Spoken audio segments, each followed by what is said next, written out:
तो स्वागत है आप सभी का आपके अपने यूट्यूब चैनल इंग्लिश शानियत पर। और आज के इस वीडियो में हम डिस्कस करने वाले हैं विलियम बटलर ईट्स के द्वारा लिखी गई एक बहुत ही फेमस सी पोएम जिसका टाइटल है द सेकंड कमिंग। दोस्तों, ये पोएम 1919 में लिखी गई थी वर्ल्ड वॉर फर्स्ट के बाद। आज की इस वीडियो में हम इस पोएम की कंप्लीट हिंदी एक्सप्लेनेशन को डिस्कस करेंगे, अपने ऑथर या अपने पोएट के बारे में डिस्कस करेंगे, उनकी शॉर्ट बायोग्राफी जानेंगे, अपने पोएम के बारे में जो भी इंपॉर्टेंट चीज़ें होंगी जैसे कि फॉर्म क्या है, मीटर क्या है, राइम स्कीम क्या है, पोइटिक डिवाइस क्या है और इसकी इमेजरी या की थीम्स कौन कौन सी हैं। ये सारी चीज़ें आज की वीडियो में डिस्कस करने वाले हैं। तो इस वीडियो के लास्ट तक बने रहिएगा जिससे कि आपको इस पोएम से रिलेटेड एक एक बातें अच्छे से सारी चीज़ें क्लियर हो जाए। बिना किसी देरी के आज की अपनी वीडियो शुरू करते हैं, लेकिन उससे पहले अगर अभी तक आपने इस चैनल को सब्सक्राइब नहीं किया है तो प्लीज़ चैनल को सब्सक्राइब कर दें, वीडियो को लाइक कर दें और अपने दोस्तों के साथ ज़रूर शेयर कर दें। तो चलिए आज का अपना हम वीडियो शुरू करते हैं।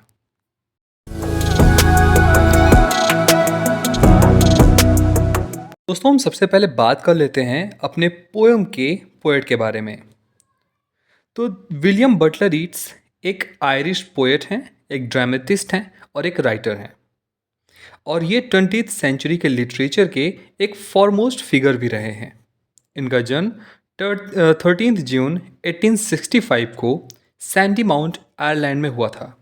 इनकी शादी जॉर्जिया हाइडलीज से हुई थी और इनको 1923 में नोबेल प्राइज़ इन लिटरेचर दिया गया। और फिर उसके बाद इन्होंने 2 बार आयरिश फ्री स्टेट के लिए सेनेटर का भी पद ग्रहण किया। दोस्तों, एक गवर्नमेंट पोस्ट होती है जो कि किसी फेमस फिगर को दी जाती है। इनके कुछ मेजर वर्क्स हैं जैसे कि the land of hearts desire जो कि 1894 में आई थी, कैथलीन नी हॉलीहान 1902 में आई थी, डायड्रे 1907 में आई थी, द वाइल्ड सॉन्स एट क्यूले 1919 में आई थी, द टावर 1928 में आई थी and last poems and plays 1940 में आई थी। ये इनके कुछ बहुत ही मेजर वर्क्स रहे हैं। और इनका देहांत रोकब्रुन केप मार्टिन जो कि मैंटॉन के पास में है फ्रांस में 28 जनवरी 1939 को हुई थी जब ये 73 ईयर्स के थे। तो दोस्तों, ये तो हो गई हमारे पोएट की बात। अब हम जान लेते हैं अपने पोएम के बारे में कुछ इंपॉर्टेंट चीज़ें। तो दोस्तों, ये जो पोएम है द सेकेंड कमिंग, ये W.B. ईट्स का one of the most famous poems रहा है जिसको इन्होंने 1919 में वर्ल्ड वॉर फर्स्ट के बाद में लिखा था। वर्ल्ड वॉर फर्स्ट में जो भी हानि हुई थी, जो भी डिस्ट्रक्शंस हुए थे, इससे ये बहुत ज़्यादा प्रभावित थे और ये क्रिश्चियन आइडियाज़ के एक बहुत ही पावरफुल अल्टरनेटिव जिसको सेकंड कमिंग कहा जाता है, यानी कि जैसे कि हर धर्म में ऐसा माना जाता है कि जब भी धर्म की हानि होती है तो उसको बचाने के लिए ईश्वर आते हैं। इसी तरह क्रिश्चियनिटी में भी ये माना जाता है कि जब जब बहुत ज़्यादा डिस्ट्रक्शंस होगा तब तब जो जीसस क्राइस्ट हैं वो अवतार लेंगे, वो इस धरती पर आएंगे और फिर से धर्म की स्थापना करेंगे। तो इसी आइडिया का यहाँ पर इस पूरे पोएम में डिस्कस किया गया है, उस पर ही लाइट डाली गई है। जो पोएम ये है उसके फर्स्ट स्टैंजा में वर्ड में जो भी कन्फ्यूज़न है, काओस है, जो भी पेन है, उसके बारे में डिस्कस किया गया है। और सेकेंड स्टैंजा में जो पोएट हैं वो एक विज़न को लेकर चलते हैं अपने फ्यूचर के लिए, जिसमें वो जीसस के एक हीरोइक रिटर्न के बारे में बात करते हैं। इस पूरे पोएम में बहुत ही ज़्यादा इमेजरी यूज़ की गई है और ये एक ऐसी पोएम है W.B. ईट्स की जिसको हमेशा या मैक्सिमम टाइम्स W.B. ईट्स के नाम के साथ कोट किया जाता है। दोस्तों, अगर हम बात करें अपने पोएम के फॉर्म की, तो ये फॉर्म या फिर इसका स्टाइल जो है वो 2 स्टैंजाज में लिखा गया है जो कि 8 और 14 लाइंस की हैं। मीटर की बात करें तो ये एक बहुत ही लूजली एम्बिक पेंटामीटर में लिखा गया है जो कि लगभग फ्री वर्स के समान है। इसकी राइम स्कीम की अगर बात करें तो इसमें सिर्फ 2 कपलेट्स हैं जो कि राइम करते हैं, बाकी उसके अलावा कोई भी राइम स्कीम इसकी नहीं है। पोइटिक डिवाइस इसमें बहुत सारे यूज़ हुए हैं जैसे कि allegory, alliteration, allusion, assonance, hyperbole, metaphor और सिंबलिज्म। इसकी जो नोटेबल इमेजरी है वो फैल्कन की है जो कि जायरे में घूम रही है। या फिर डिजर्ट में एक स्फिंक्स लाइक क्रिएचर है और एक रॉकिंग क्रैडल है। अगर इससे की थीम्स की बात करें तो इसकी की थीम्स हैं एनार्की, एपोकैलिप्स, क्रिश्चियनिटी, प्रोफेसी और वायोलेंस। तो अब चलिए हम अपनी पोएम को डिस्कस करते हैं।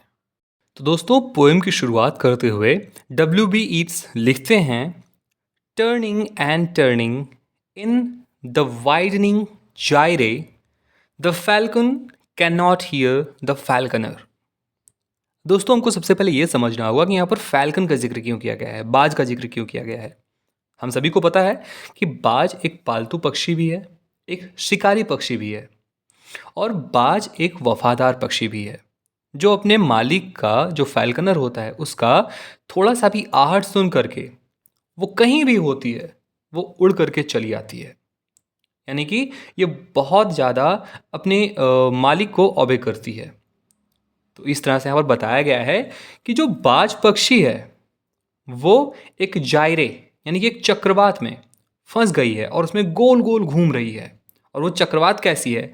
वाइडनिंग है, फैलती जा रही है, वाइडनिंग जायरे, है ना। यहाँ पे एक मेटाफर यूज़ किया गया है।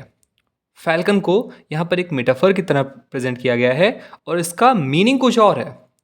वो हम समझेंगे किस तरह से यहाँ पर मीनिंग को दिखाया जाएगा। तो पहले लाइन का हम लिटरल मीनिंग निकालते हैं। वो ये है कि चक्रवात में जो कि फैलता जा रहा है उसमें जो फैल्कन पक्षी है वो घूम रही है लगातार और अपने मालिक की आवाज़ नहीं सुन पा रही है। यानी कि ये जो संसार है, इस संसार में जो चक्रवात आया है, अहिंसा रूपी चक्रवात है, जो लोग इमोरैलिटी जो बहुत ज़्यादा लोगों में हो गई है, तो उसी में लोग खोते जा रहे हैं और अपने मालिक, अपने ईश्वर, अपने भगवान जिसको भी वो मानते हैं उसकी आवाज़ नहीं सुन पा रहे हैं और धर्म की राह से भटक गए हैं, विधर्मी हो गए हैं। और आगे वो लिखते हैं, थिंग्स फॉल अपार्ट, यानी कि सारी चीज़ें बिखर गई हैं। The centre can not hold, और लोगों के केंद्र को, अब लोग एक केंद्रित नहीं हो पा रहे हैं। केंद्रित यानी कि अब एक राह से भटक गए हैं, वो अपने राह पर नहीं आ पा रहे हैं। आगे लिखते हैं, mayor anarchy is लूज्ड upon the world. Anarchy क्या होता है? एनार्की यानी अराजकता, एक ऐसा सिचुएशन जहाँ पर लोग रूल्स या लॉज को नहीं मानते हैं। यहाँ पर यही बताया जा रहा है कि जो लोग हैं, जो इस संसार में लोग हैं, वो एक अराजक की तरह हो गए हैं। अब वो किसी भी रूल को, जो भगवान के द्वारा बनाया गया रूल है, जो लॉज हैं, उसको नहीं मान रहे हैं और इस संसार रूपी जायरे में, इस संसार रूपी चक्रवात में फंसते जा रहे हैं, फंसते जा रहे हैं और अपने मालिक की बात नहीं सुन रहे हैं। आगे लिखते हैं, the blood dimmed tide is loosed and everywhere the ceremony of innocence is drowned. यानी कि जो ये खूनी टाइड है, टाइड यानी ज्वार, ये जो अहिंसा का टाइड है, अहिंसा का ज्वार है, ये हर तरफ ज्वार बढ़ता जा रहा है और सभी लोग जो सभी लोगों के अंदर इनोसेंस है, भोलापन है, यानी कि ट्रुथफुल है, जो लोगों के अंदर सत्यता है, वो इस ज्वार में डूबती जा रही है। इनोसेंस इज ड्रॉन्ड, इस ज्वार में जो सत्यता है लोगों की, जो भोलापन है, जो इनोसेंस है, वो डूब गई है। The best lack all conviction, जो बेस्ट हैं, जो अच्छे लोग हैं, उन्होंने अपने सारे मत को, कन्विक्शन यानी मत, अपने सारी सत्यता को छोड़ दिया है। यानी जो अच्छे लोग हैं उन्होंने अपनी अच्छाई छोड़ दी है। While the worst are full of passionate intensity, और जबकि जो वर्स्ट लोग हैं, जो बुरे लोग हैं, वो अपनी बुराई नहीं छोड़ रहे हैं और पूरे पैशन के साथ, अपनी पूरी इंटेंसिटी के साथ उस बुराई को कर रहे हैं और किए जा रहे हैं। तो इस पूरे पैराग्राफ का क्या मतलब हुआ कि जिस प्रकार जो लोग हैं, इस धरती पर जो लोग रहते हैं, वो इस ब्लड डिम्ड टाइड की वजह से, यानी इस खूनी ज्वार की वजह से अपने अंदर की इनोसेंस को, अपने अंदर के भोलेपन को डुबा चुके हैं। जो लोग अच्छे हैं उन्होंने अपनी अच्छाई छोड़ दी है, लेकिन जो बुरे हैं वो और ज़्यादा बुरे होते जा रहे हैं, उस बुराई को, उस अहिंसा को और पैशनेटली कर रहे हैं। ये ऐसा क्यों कह रहे हैं? क्योंकि वर्ल्ड वॉर फर्स्ट में इन्होंने बहुत सारी मौतें देखी, बहुत सारा डिस्ट्रक्शन देखा, जिसकी वजह से ऐसा लिखते हैं कि लोग जो अच्छाई हैं, वो जो अच्छे हैं वो अच्छाई छोड़ रहे हैं, लेकिन जो बुरे हैं वो और बुरे होते जा रहे हैं, पैशनेटली उसको फॉलो कर रहे हैं, बहुत ही इंटेंस के साथ में, इंटेंसिटी के साथ में। ये ठीक उसी प्रकार है जिस प्रकार एक बाज पक्षी किसी चक्रवात में गुम गया है और अपने मालिक की आवाज़ नहीं सुन पा रहा है। ठीक है, ये हो गया हमारे पहला पैराग्राफ का मतलब। आप यहाँ पर इमेज देखिए कि किस तरह से इमेज हमको दिखाया जा रहा है। आपकी आंखों के सामने वैसा इमेज बन जाएगा। बढ़ते हैं आगे अपने सेकेंड स्टैंजा पर।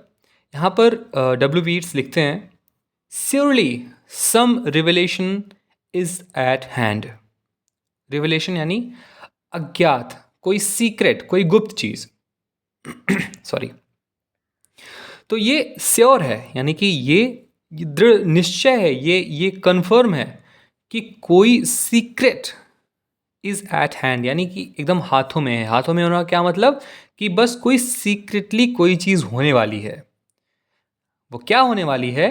Surely the second coming is at hand, यानी कि सेकेंड कमिंग होने वाला है। सेकेंड कमिंग यानी दूसरी बार आने वाले हैं। कौन? Jesus Christ. The second coming, दूसरी बार वो आने वाले हैं। Hardly are those words out when a vast image out of spiritus mundi. अब यहाँ पर समझने वाली बात है कि ये स्पिरिटस मुंडी क्या है। ट्रबल्स माई साइट, जो कि हमारे जो ऑथर हैं, जो हमारे पोएट हैं, उनकी साइट को, उनके दृश्य को परेशान कर रहा है। अब यहाँ पर जो हमारे ऑथर हैं, वो एक ऐसा फिगर उनके माइंड में आता है जिसको वो स्पिरिटस मुंडी कहते हैं।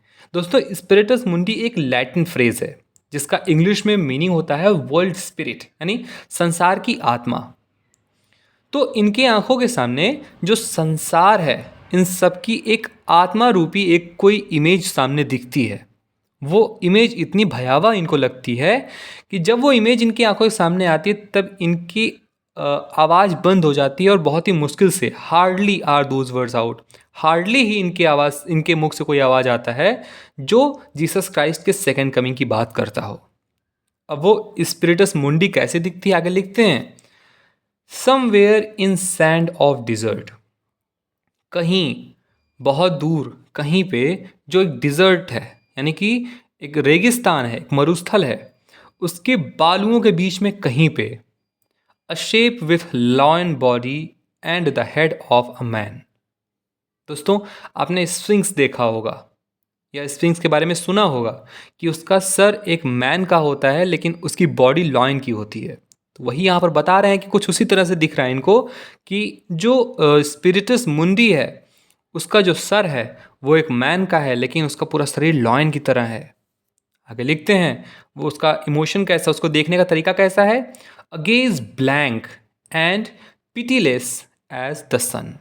जिस प्रकार से सन, सूरज होता है, जब सूरज चमकता है, बहुत ज़्यादा गर्मी पड़ती है जब, तो जिस तरह से सूरज पिटीलेस हो जाता है, दयाहीन हो जाता है और घूर के देखता रहता है, गेज ब्लैंक, उसी तरह से जो वो फिगर है जिसका सर मनुष्य का है और बॉडी लॉयन की है, वो ऐसे ही दिख रही है जैसे वो घूर के कोई देख रही हो, उसकी आंखों में जरा भी दया नहीं है।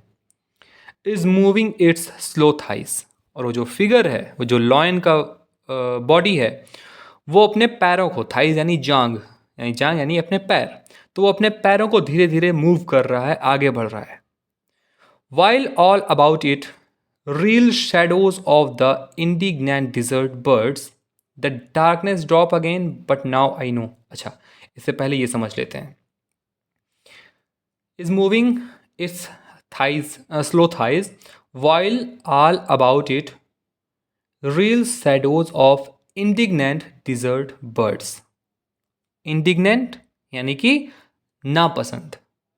जो डिजर्ट्स की बर्ड्स हैं, जो उस मरुस्थल की चिड़िया लोग हैं, पक्षियां हैं, वो इस पूरे जो फिगर बना हुआ है, फिगर किसका? वो स्फिंक्स का, जिसका बॉडी मैन का है और उसके नीचे की सारी चीज़ें लॉयन का है, वो धीरे धीरे मूव कर रही है। और जो वहाँ पर पंक्षियाँ हैं, जो चिड़िया है, वो उस चीज़ को नहीं पसंद कर रही हैं और उसके चारों तरफ घूम रही हैं, उड़ रही हैं। आपने जैसे, आप इस तरह से इस चीज़ को इमेजिन करिए जहाँ पर कोई बॉडी पड़ी हुई होती है।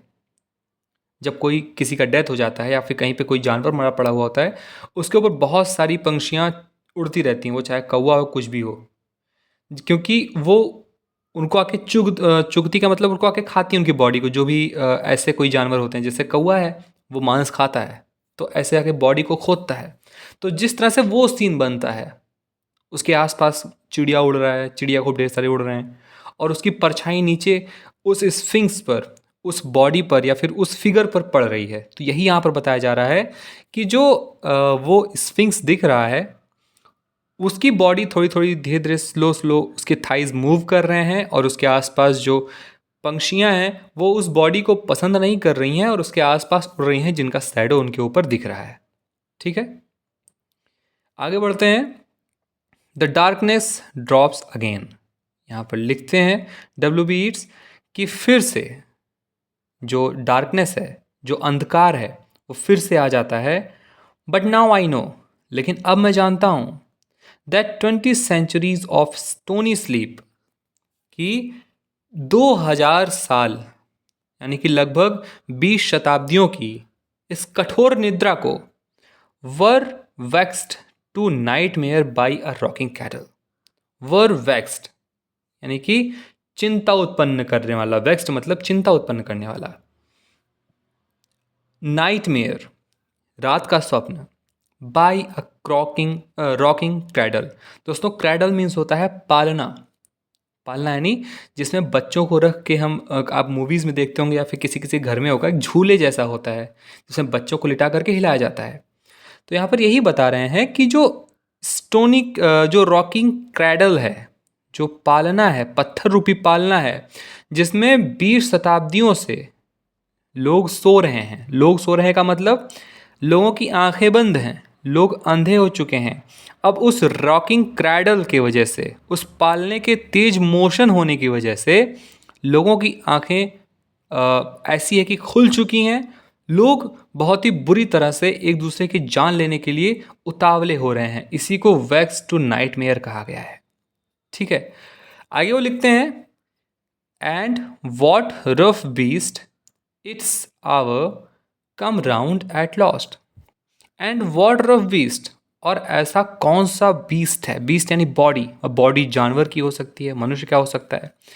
एंड वॉट रफ बीस्ट, ऐसी कौन सी बॉडी है, its hour come round at last, जिसका समय, जिसका अंत समय निकट आ गया है। Slouches towards Bethlehem to be born, जो कि बैथलम की तरफ धीरे धीरे स्लाउच कर रहा है, घसीटते हुए अपने आप को ले जा रहा है, टू बी बॉर्न, जिससे वहाँ पर उसका जन्म हो सके। दोस्तों बैथलम ऐसी सिटी है जहाँ पर यह माना जाता है कि जीसस क्राइस्ट का जन्म हुआ था। तो यहाँ पर यही कह रहे हैं कि जो यहाँ पर मनुष्य हैं वो इतने इमोरल हो चुके हैं कि अब उनमें से शायद ही कोई ऐसा हो जो अपने आप को घसीट के बैथलम की सिटी पर ले जाए, बैथलम की सिटी के पास ले जाए, जहाँ पर जीसस क्राइस्ट पैदा होंगे, और फिर जा कर के उसको उस हेवन की, या फिर हेवन रूपी, हेवन के फॉर्म में जो भी वहाँ पे एरिया है, उस चीज़ का आभास हो। ठीक है, तो इस तरह से यहाँ पर पोएम ख़त्म हो जाती है। तो आशा करता हूँ कि ये पोएम आपको अच्छे समझ में आई होगी। अगर आपको कोई सजेशन देना है तो आप कमेंट बॉक्स में कमेंट कर सकते हैं। दोस्तों अगर वीडियो पसंद आए तो इसको लाइक ज़रूर करिएगा, दोस्तों के साथ ज़रूर शेयर करिएगा। मिलते हैं अगले वीडियो में एक नए से टॉपिक के साथ। तब तक के लिए अपना ख्याल रखिए। धन्यवाद।